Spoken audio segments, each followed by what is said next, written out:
Halo teman-teman, selamat datang kembali di channel YouTube Richard Dermawan. Pada kesempatan hari ini kita akan membahas saham-saham yang ada di Indonesia secara khusus menggunakan pendekatan analisa teknikal.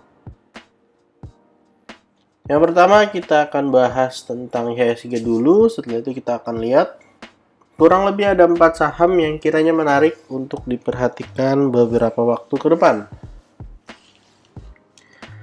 Untuk IHSG hari ini kembali ditutup melemah minus 0,45% dengan closing di area 6.829.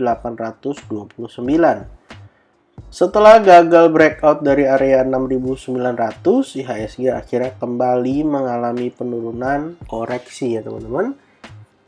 Untuk area support terdekat ada di area 6.787. Dan kalau misalnya jebol, ada potensi menguji kembali area 6.700-nya. Di sini kita bisa tandain bahwa area 6.900 bisa kita gunakan sebagai area resisten. Jadi kalau pada perdagangan mendatang IHSG mau melanjutkan kenaikannya, tentu harus breakout 6.900 dulu dan menuju ke 6.953.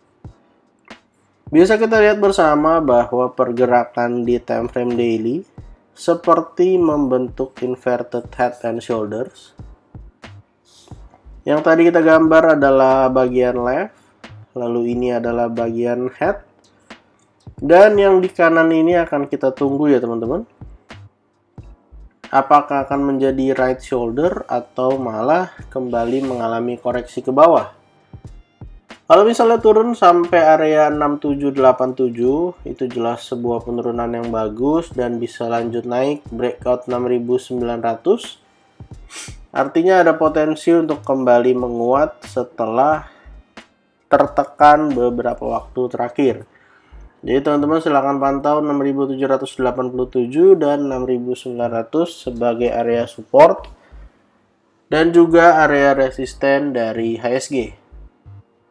Dan kalau kita lihat data di rti.co.id, memang hari ini hampir di sepanjang hari IHSG mengalami koreksi ya teman-teman.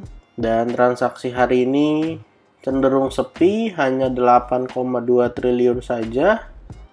Ada 250 saham mengalami kenaikan dan 276 diantaranya mengalami penurunan. Dan hari ini asing kembali melakukan net sell setelah kemarin net buy. Net sell yang dilakukan hari ini sebesar 213,46 miliar. Jadi IHSG dan asing masih bergerak seirama untuk pergerakan hari ini. Dan bisa kita lihat bersama, ada fakta yang menarik bahwa sepanjang hari Rabu sudah 5 minggu terakhir ya, IHSG ditutup dengan merah. Kita akan lihat pada besok nih, apakah ini akan menjadi zigzag seperti ini atau tidak. Tapi kita harapkan kalau turun, kita pantau area support daripada IHSG. Dan untuk saham pertama yang akan kita bahas hari ini adalah SMDR. Samudra Indonesia hari ini ditutup mengalami kenaikan yang cukup signifikan 8,77%. Setelah sebelumnya ya, saham ini memang mengalami penurunan setelah naik mencetak all time high. Mengalami kenaikan yang cukup tinggi hingga menembus area 4.000-an, tepatnya 4.095. Sebelum akhirnya mengalami koreksi yang juga cukup dalam ya. Dari area 4.000 turun sampai kisaran 1.700-an, artinya minus hampir 50% dari area all time high-nya. Tetapi ada yang menarik, setelah mengalami penurunan dan menyentuh area kisaran 1.700, saham SMDR ini berhasil mengalami kenaikan serta hari ini berhasil breakout dari area resistennya di 2.100. Breakout hari ini juga didukung dari sisi volume ya, volume yang kembali mengalami peningkatan dan ada pola yang terbentuk, yaitu sebuah pola rounding bottom yang memiliki target naik ke area 2450. Memang ketika mengalami kenaikan tidak akan garis lurus, di mana ada potensi nyentuh resisten dulu di 2235. Dan kalau misalnya koreksi turun sampai area 2100 ataupun 2050, ini menjadi kesempatan yang baik untuk buy on weakness daripada saham SMDR. Dan kalau kita masukkan sebuah indikator yaitu MACD, maka bisa kita lihat bersama bahwa ada bullish divergence yang tercipta daripada pergerakan saham SMDR, di mana harga mengalami penurunan dan indikator malah bergerak sebaliknya. Hal ini menandakan bahwa memang dalam short term atau dalam beberapa waktu ke depan ya, secara singkat ada potensi bagi saham SMDR untuk kembali mengalami kenaikan. Tentu akan menjadi sebuah pergerakan yang bagus kalau misalnya SMDR bisa breakout dari 2235 ataupun menyelesaikan target ke area 2450. Dan untuk saham kedua yang akan kita bahas hari ini adalah APLN. APLN adalah saham dari sektor properti. Beberapa waktu yang lalu sebenarnya APLN membuat sebuah pola yang sangat baik di time frame weekly-nya, yaitu double bottom dengan target ke 195. Tapi sayangnya APLN gagal mempertahankan area supportnya, di mana supportnya kita tandain di 150 sampai 146, di mana jebol area supportnya walaupun memang penurunannya dengan low volume. Tetapi yang menarik adalah setelah jebol dari area 146, di mana pada tanggal sekitar minggu di tanggal 9, low-nya tuh menyentuh area 135 dan sudah berhasil rebound kembali. Dan kalau kita masuk ke time frame daily, jelas APLN ini bergerak sangat menarik. Kenapa menarik? Karena di sini terlihat berpotensi membentuk inverted head and shoulders. Walaupun memang inverted head and shoulders-nya hari ini terhitung false break, karena sempat breakout dari 157, tapi sayangnya tidak berhasil mempertahankan area 157-nya dan closing kembali ke area di 154. Untuk inverted head and shoulders-nya sebenarnya gambarnya kurang lebih seperti ini. Ini adalah area left-nya, lalu ini adalah area head-nya, dan yang di sebelah kanan ini sebenarnya terlihat seperti bagian right shoulder-nya.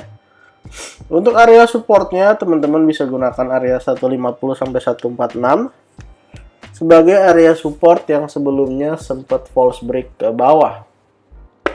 Kalau misalnya pada perdagangan mendatang, IHSG APLN berhasil breakout dari 157, maka ada potensi untuk APLN kembali melanjutkan kenaikannya, di mana kita akan ukur dari bagian bawah yang ada di sini sampai ke area neckline. Lalu kita letakkan di atas area neckline-nya. Sebenarnya ada potensi setidaknya kembali ke area 177. Jadi APLN jelas masih menarik ya teman-teman. Bisa kita lihat bersama ketika turun pun itu volumenya juga nggak ada. Jadi memang kalau dia naik lagi dengan volume, kita akan coba lihat di mana area koreksiannya untuk kita bisa entry daripada saham APLN. Jadi untuk teman-teman yang mau buy on weakness, silahkan pantau area 150 sampai 146. Untuk saham ketiga yang akan kita bahas pada video hari ini adalah CARS, saham CARS. Dan kita akan gunakan time frame daily karena ada sebuah pola yang menarik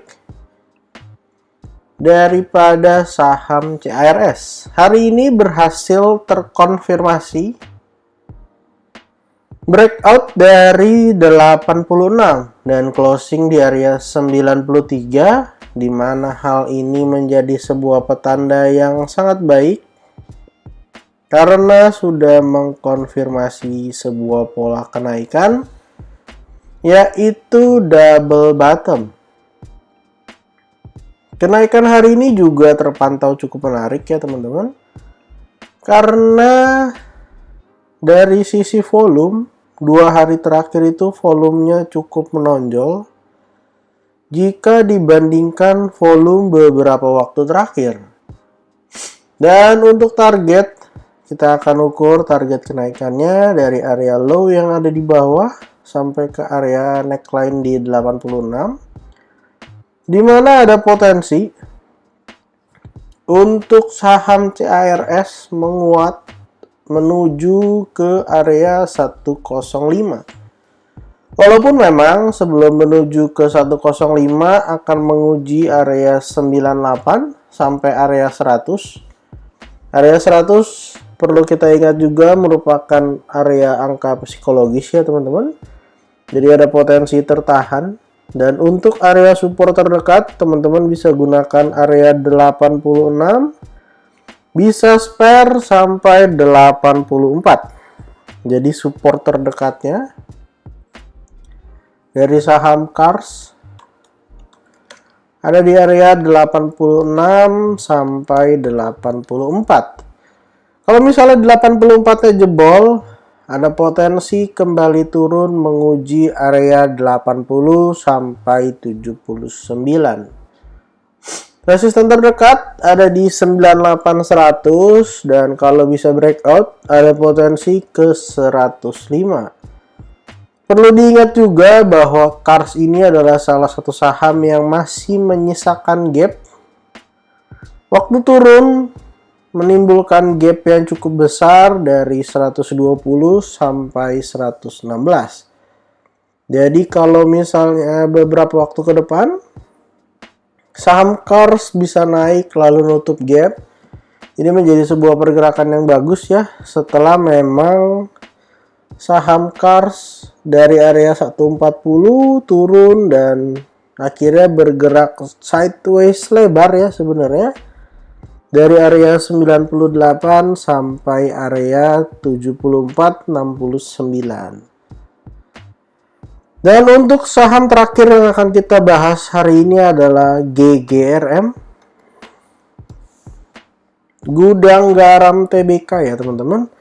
Hari ini GGRM ditutup plus 6,65%.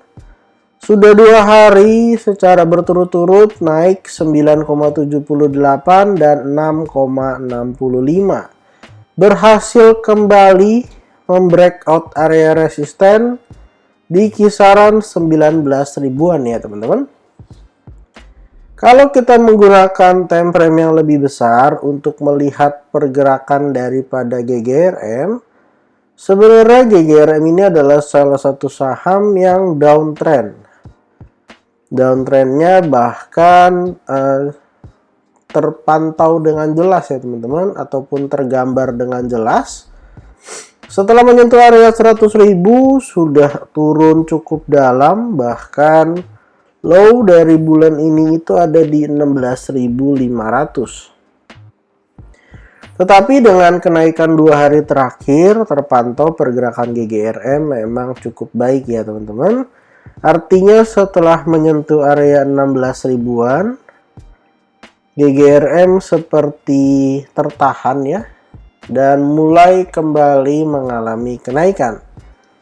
Terlihat juga dari sisi MACD-nya, ketika GGRM bentuk area low-nya ya, dia terus membentuk lower low. Tetapi bisa kita lihat bersama bahwa indikatornya malah bergerak sebaliknya. Dan memang dengan volume 2 hari ini menunjukkan bahwa ada potensi bagi GGRM untuk kembali menguat beberapa waktu ke depan. Untuk area support terdekat daripada GGRM, kita bisa gunakan area support yang ada di sini ya teman-teman, di sekitaran area 19 ribuan sebagai area support daripada GGRM. Di sini kita tandain dari 19.400 sampai area 18.850. Jadi kita tandain untuk area supportnya. Kalau GGRM turun, kita akan pantau lagi nih. Kalau dia turun dengan low volume ke area support, cukup menarik untuk buy on weakness, di mana target berikutnya untuk area resisten dari GGRM berada di kisaran 21.875. Jadi kalau dia turun ke support, lalu dia naik lagi ke resisten, ini menjadi sebuah pergerakan yang cukup baik dan cukup menarik karena ada potensi untuk mendulang profit di saham GGRM. Jadi silahkan teman-teman perhatikan 19.400 sampai area 18.500, 18.850.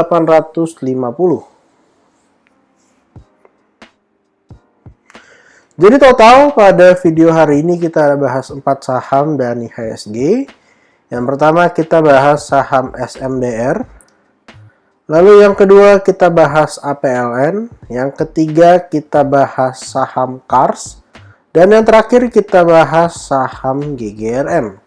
Disclaimer on untuk semua saham yang kita sebutkan pada kesempatan hari ini bukan ajakan menjual atau membeli, bukan juga rekomendasi.